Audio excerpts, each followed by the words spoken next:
الحمد لله نحمده ونستعينه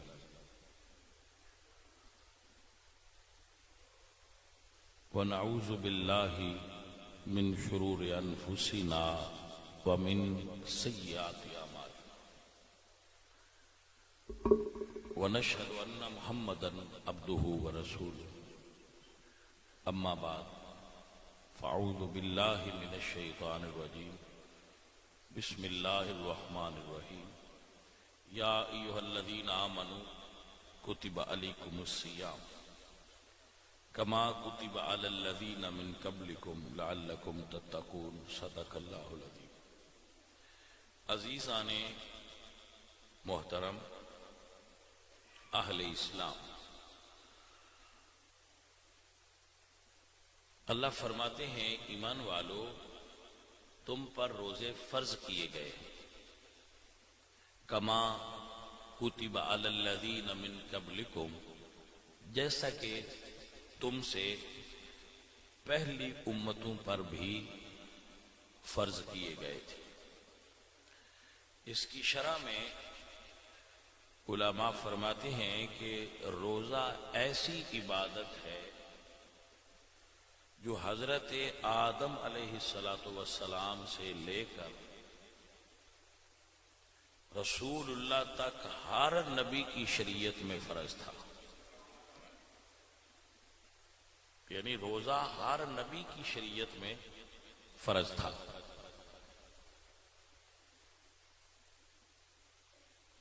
سب سے پہلے حضرت آدم علیہ السلام نے روزے رکھے تھے.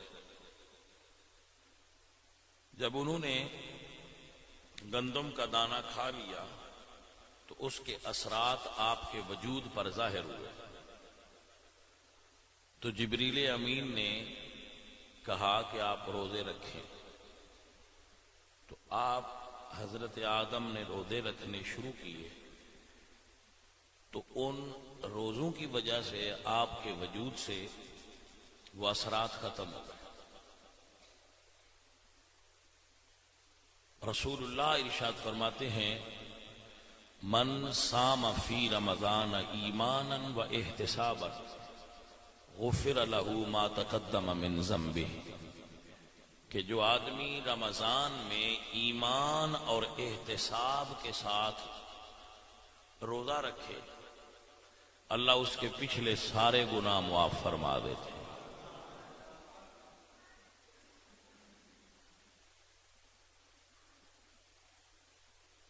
ہمارے آقا علیہ السلام رمضان سے ملحق ہونے کی دعا فرمایا کرتے تھے، اے اللہ ہمیں رمضان سے ملا دے. متقدمین صوفیاء فرماتے ہیں کہ جس طرح حضرت یعقوب کے 12 بیٹے تھے علیہ السلام، اور ان 12 بیٹوں میں سے حضرت یوسف کی شان بلند تھی، ایسے ہی اللہ کے 12 مہینوں میں رمضان کی شان بلند ہے.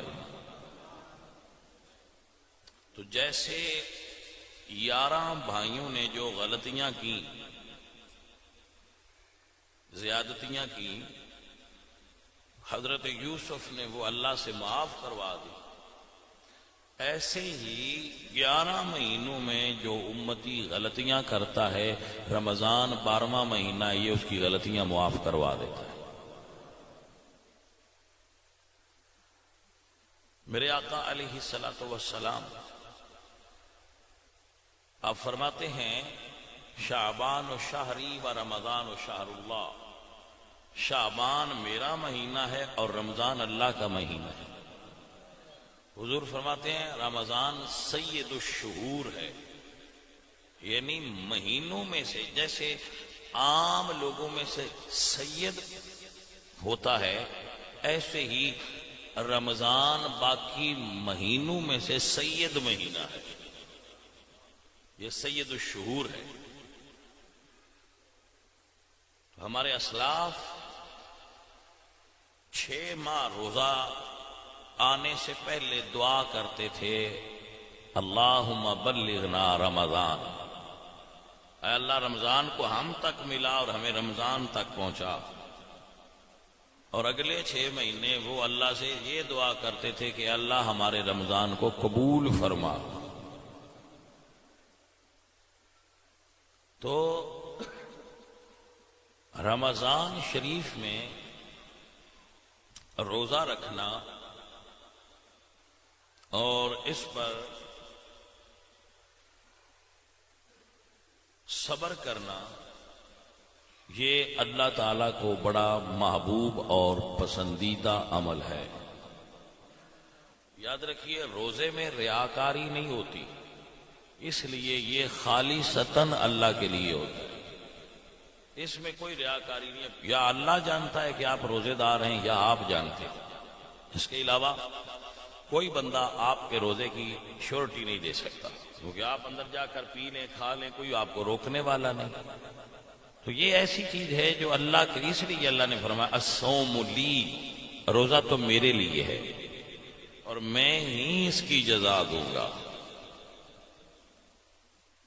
تو آپ سب احباب رمضان کے ماہ مبارک میں روزوں کا رکھنے کا اہتمام فرمائیے، اور جو صاحب مال ہیں وہ اپنے مال سے زکوٰۃ ادا کیجیے تاکہ غرباء اور مساکین،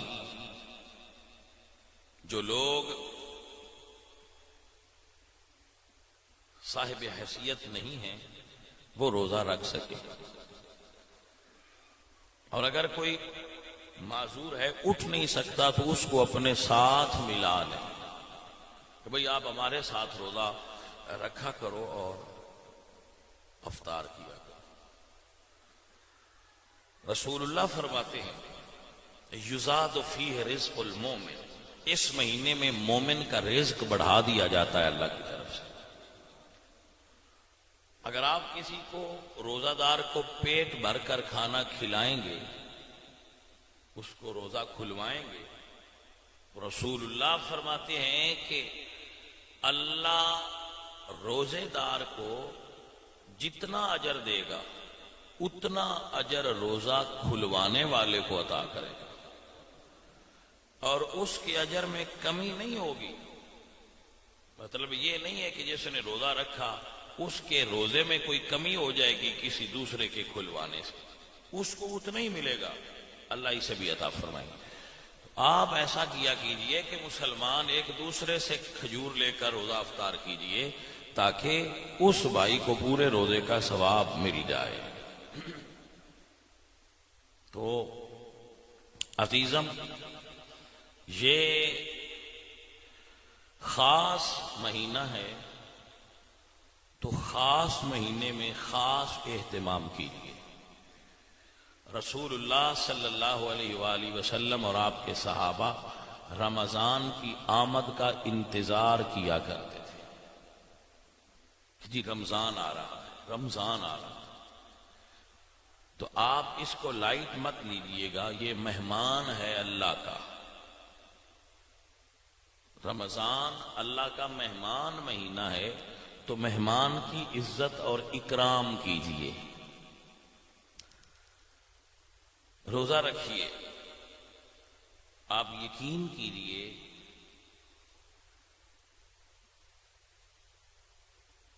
میں کل ایک جرمن کی ایک یونیورسٹی ہے، انہوں نے ایک تحقیق کی ہے کہ جب انسان بھوکا رہتا ہے تو جب بھوک شدید ہوتی ہے تو انسان کے وجود میں اللہ کی طرف سے ہمارا سسٹم ایسا ہے کہ ایک ایسا مادہ پیدا ہوتا ہے جسے ڈوپامن کہتے ہیں، کہ انہوں نے نام لیا، مجھے اس کا معنی نہیں پتا، لیکن انہوں نے اس کا معنی یہ بتایا کہ یہ وجود میں خوشی پیدا کرتا ہے۔ یہ جو بھوک لگنے سے انسان کے وجود کے اندر مادہ ایک جنم لیتا ہے، پیدا ہوتا ہے، اسے ڈوپامن کہتے ہیں، اور وہ خوشی پیدا کرتا ہے۔ تو جب میں نے یہ تحقیق سنی تو میرے منہ سے نکلا سبحان اللہ۔ اب کیوں نکلا؟ کہ رسول اللہ نے آج سے 1500 برس پہلے فرمایا تھا، للصائم فرحتان، روزہ دار کو 2 خوشیاں ملتی ہیں۔ فرحت فی الافطار، ایک خوشی اسے ملتی ہے جب وہ روزہ افطار کرتا ہے، وفرحت فی رؤیت اللہ، اور ایک خوشی اس کو ملے گی جب وہ اللہ کا دیدار کرے گا۔ تو یہ ایک حقیقت ہے کہ روزہ 2023 کی جو تحقیق ہے انگریزوں کی، وہ یہ ہے کہ 2023 میں اور آئندہ 5 سال تک جو دوائی سب سے اچھی ہے وہ ہے روزہ۔ بھوکا رہنا، کہ انسان کو بھوک لگے اور وہ نہ کھائے، یہ سب سے اچھی دوائی ہے۔ یہ کینسر کا علاج ہے، یہ موٹاپے کا علاج ہے، یہ انسان کے وجود میں جو کولیسٹرول پیدا ہوتا ہے یہ اس کا علاج ہے، یہ شوگر کا علاج ہے، یہ جوڑوں کے درد کا علاج ہے۔ آج کل لوگ اس لیے بیمار نہیں ہیں کہ وہ تھوڑا کھاتے ہیں، لوگ اس لیے بیمار ہیں کہ وہ زیادہ کھاتے ہیں۔